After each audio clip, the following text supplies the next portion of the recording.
Hello, and welcome to What's Your Why podcast.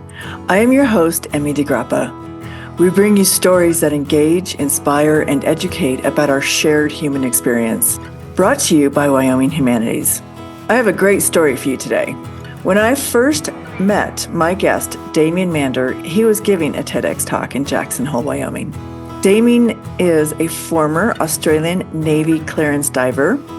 He's also a special operations military sniper. Whoa. He is an active environmentalist and founder and CEO of the International Antipoaching Foundation.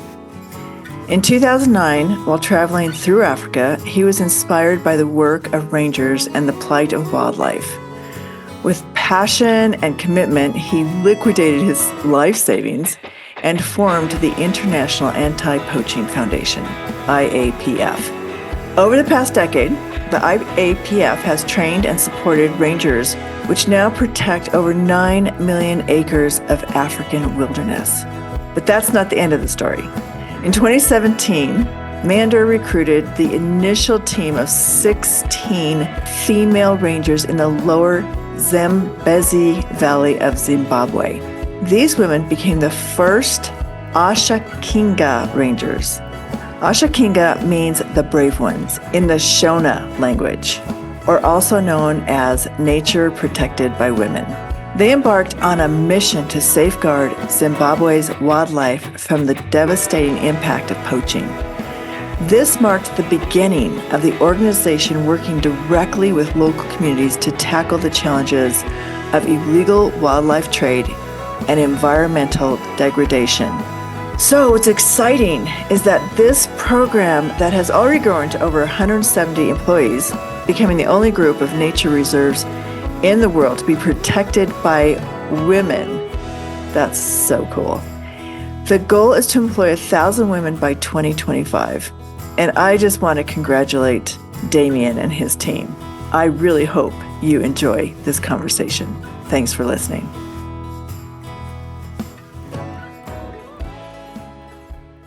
Welcome, Damien.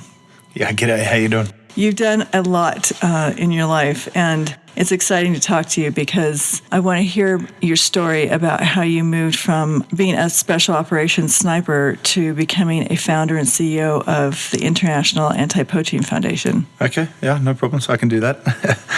So basically, I served from 1999 to 2005 with the Royal Australian Navy and Army and the Special Operations Department. 2005, I left the military to go and work in Iraq as a private contractor and basically to try and make as much money as I could. There's an opportunity there to triple my salary and pay no tax. I took that opportunity, so I went to Iraq for what was the first of 12 tours, working alongside US forces, initially doing close protection, but then moved into training the Iraqi Special Police battalion-sized groups to replace the disbanded Iraqi Army and Iraqi Police Force. So after about a year, I moved into a project management role at the Iraq Special Police Training Academy in northern Baghdad, and we would recruit from the local population, often people with low literacy, train them up and send them back out into the eye of the storm. So I learned a lot of lessons there. We didn't do everything right. We learned as we went along. There's no textbook on how to stand up a new army and a new police force in the face of an insurgency. So a lot of it was testing and adjusting as we went along. But I was learning skills that would later carry me through what would become my new career and not only the rest of my life, but define who I am. So after 12 tours, I went to Southern Africa, a little bit lost, disillusioned with what I wanted to do with the rest of my life. And it's very hard to go from not only from a special operations community where you know the person standing next to you is watching your life more than you're watching it yourself, but then to go to Iraq and you're basically living on a knife's edge for so many years, and then it all stops. It can be very hard to fill that void. And I was fortunate. I started traveling around with an open mind, spending time with rangers in these wilderness areas, but at the same time learning about the struggles that they face on a daily basis. Seeing what these guys do, not only seeing what they do, but what they protect and what they stand for. And that for me was something that resonated with me more than anything else I had previously done in my life. Iraq you're going up against guys that also have weapons, and it's a two-way shooting range, that one. But when you see an animal, animals don't want much. They don't want a job. They don't want a car.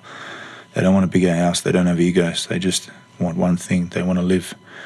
And we as a species are continually trying to take that away from them. And I saw an opportunity in Southern Africa to use my skills and the money that I'd saved by being in Iraq and with the military to do something constructive with the rest of my life. So I set up the International Antipoaching Foundation.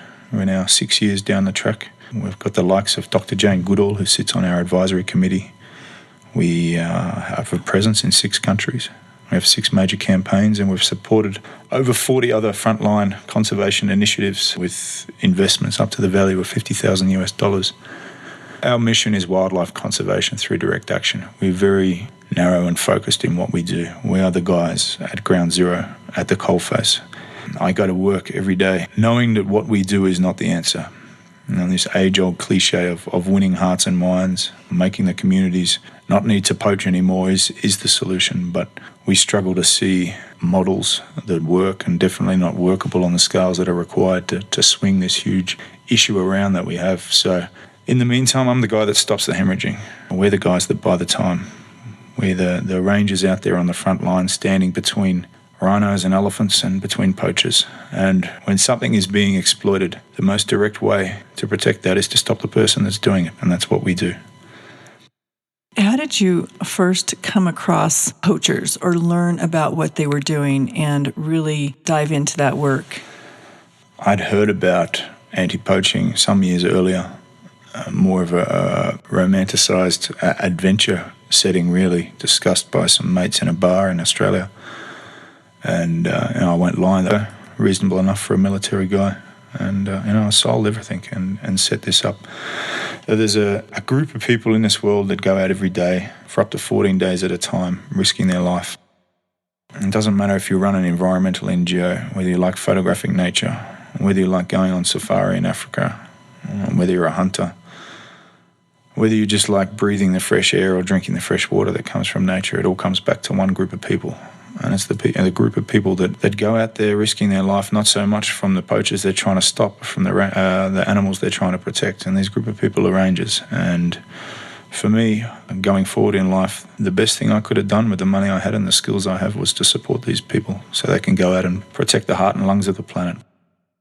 As you've been doing this work, what have you learned about people who are poaching and why they poach? And, like you said, you're stopping the hemorrhaging, but, how can you go deeper and in a grassroots way help people understand the damage they're doing to the world? And are they doing it to survive and to eat and take care of their families? I don't operate. We don't go in on the ground and operate, or one, unless we have government approval. Work with the local stakeholders, but 2, unless there are community initiatives going on alongside the reserves that we've been asked to support. There's 2 different types of poaching: subsistence poaching, that's poaching for the plate, and then there's commercial poaching, which is like robbing banks or selling drugs to feed your family. We are the guys that stop the commercial poaching. We build strategy. What we do is we get stakeholders together, we build strategy to protect the hardest species to protect, what we call high target species. This is animals like a rhino or an elephant. Whatever the hardest animal in an area to protect is, that's where we set our sights.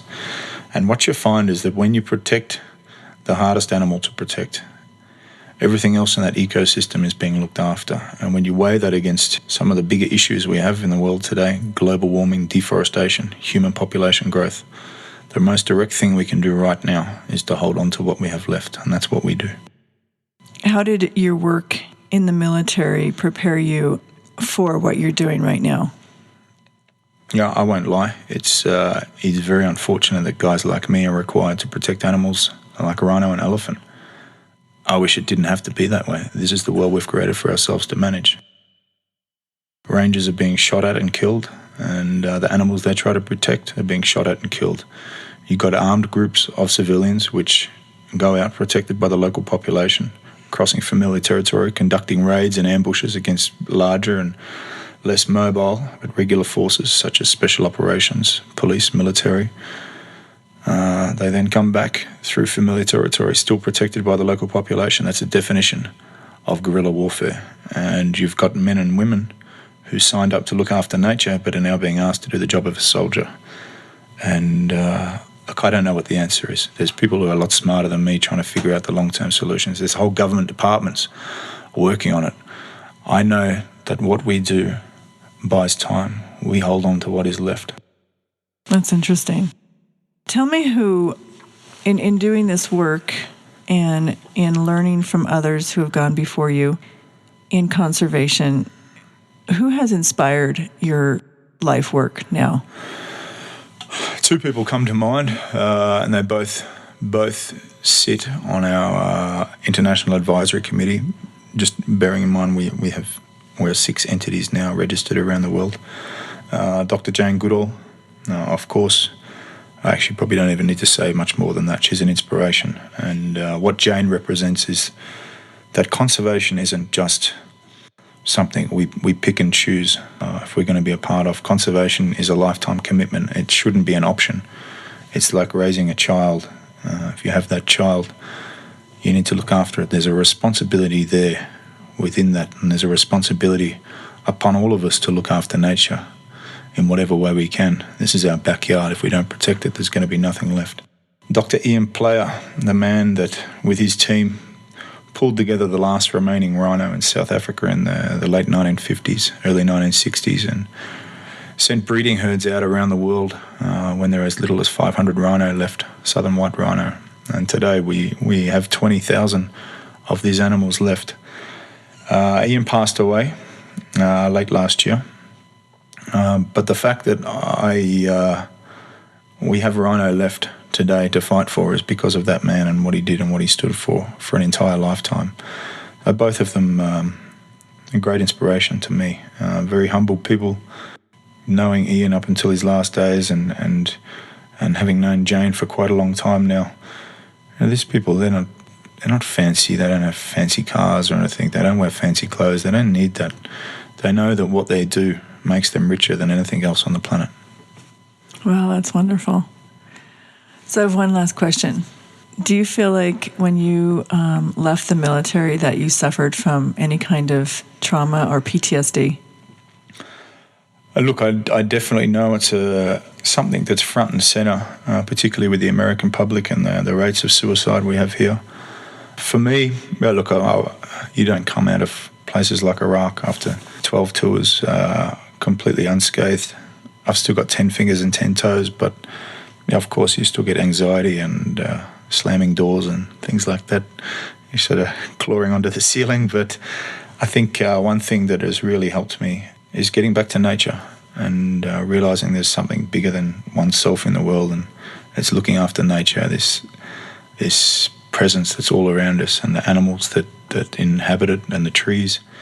And being able to look after that, for me, has given me great purpose in life. And so whatever has happened in the past, whatever scars there are, they are managed by the mission that we're on now, going forward. And we have a program in Zimbabwe called our Green Army program. So we have people from around the world who come out and work with rangers on the front line in an unarmed capacity. But we also have a lot of veterans that have come out and spend time with us.